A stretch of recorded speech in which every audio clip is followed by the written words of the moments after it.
At this very moment, I really don't want to do any collaborations, especially contemporary ones, because I want to really stand on my own 2 feet and make this new album is my moment to create what will later be perceived 20 years from now as my iconic. That's what you should always be, I think, striving for. So I think sometimes, especially today, collaborations are not the same as they used to be.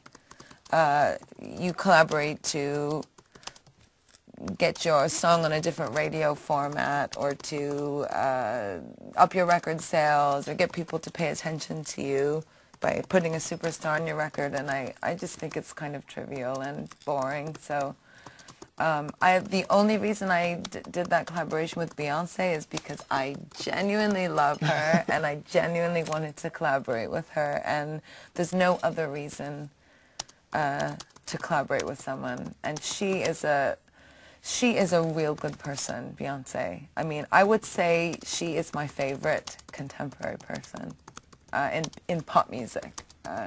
She is my favorite. She is a lovely, lovely person, and she is so kind, and I don't know how anyone could ever say one bad thing about her, to be honest. Good answer. So I just want to make sure that we have, today collaborations are about appealing to a wider market and gaining radio plays and album sales. Is that kind of above artistic integrity, would you say? Is that sort of your problem with it? Or beneath. Like, you know, to me, artistic integrity is... Well, so are you saying that they're trying to push it above artistic integrity, whereas you will only collaborate with someone like Beyonce if you feel that you should? It's if I feel that I should, yeah, exactly. You know, there's no reason to just put someone on a record because it's fashionable or good for you. You know, you should do it because you want to. Brilliant. Okay, our next question is from Joe 3H Weinberger in Los Angeles. Ugh. He's got a very simple question. Tupac versus Biggie. Oh, Joe, you are...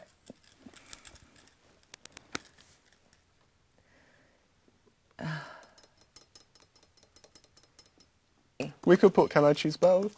Can I choose both? Can I choose both? That's a good answer. They're both amazing. It's a very diplomatic answer. I mean, but Biggie is, you know, I gotta be honest about what I listen to. Dead wrong. I mean, what are you gonna... Come on. Okay. Our next question is by, I think it's Jere or Jere. I'm not entirely sure how to pronounce it. Jere from the Netherlands. And their question is, what question do you want to be asked? What question has no interviewer ever asked you? How are you? I'm great. I had to do that. I knew that whatever you said, I hoped it wasn't going to be too huge and complicated. Yeah, but there you it's go. not. That's fab. Okay. You know, because people say, you know, nice to meet you, how are you? But sometimes, you know, you meet someone in a bar, and they say, like, how you doing? And I don't get to experience that anymore because, you know, it's, how are you? Please sign this. So it's a bit different. So I appreciate the how are you. Okay. Our next question is from Gareth Pugh. Oh, Gareth. And Gareth's question is, I see all these pictures of you getting off a plane in an outfit, a full-on head-to-toe look. I want to know how you do it. I can't really picture you in a Virgin sleep suit, but I'm assuming the plane is one place where you can catch up on your sleep. So what happens between the plane and the arrivals lounge? I sleep in all my glamorous glory.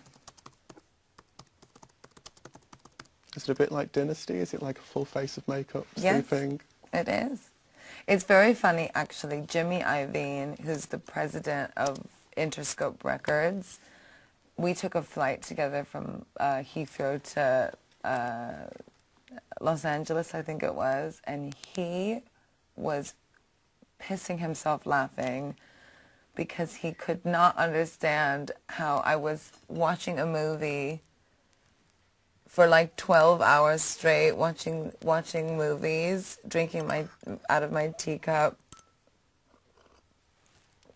full makeup and outfit and hair done, and he was laughing so hard. He could not understand. And he said I reminded him of Stevie Nicks. He said Stevie Nicks is the same way. I can't help I am the way that I'm a lady. I don't want to be seen in a Virgin Mobile sweatsuit. Damn right. Well, that's giving the game away to you. What? So the next question, or one of the questions that's coming up, which I will ask you now. Let me just find it for you. It's from Harmony Corinne.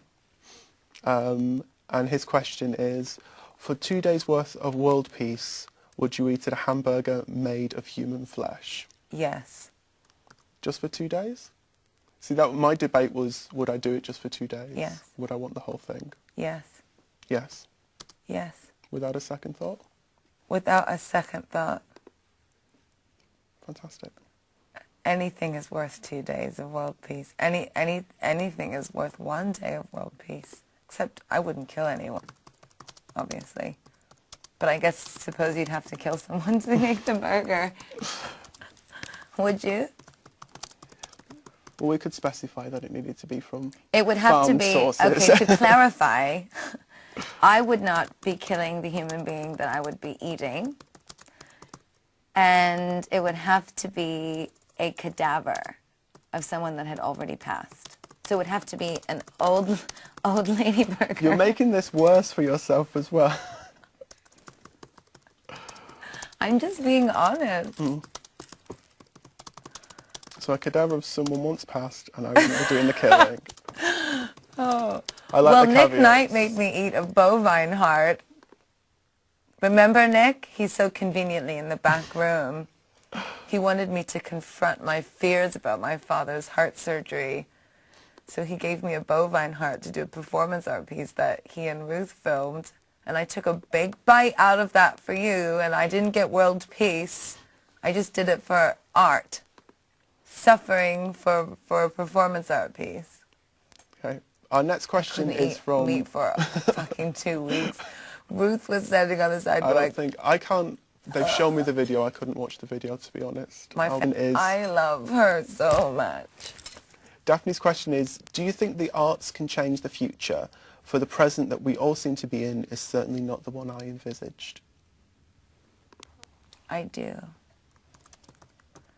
I do think that we can change the future with our voices and with art and with music and with fashion. And I know why she feels that way. But I will say so genuinely and authentically that to you, Daphne, when I met you, you changed my future. I somehow found like this kindred human being that is so special and wonderful that made me for a moment feel okay about things that I'm insecure about. That really links quite nicely with the next question. I love Daphne. Which is from Kathy Horan in New York. And her question is, I'm wondering to what extent your style has been influenced by Isabella Blow and Daphne Guinness. I detect not merely more high fashion in your look, but English flamboyance. Isabella and Daphne are two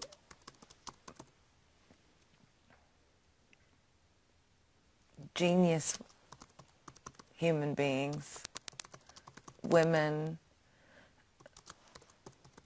icons, but so much more than that. They are for me a way to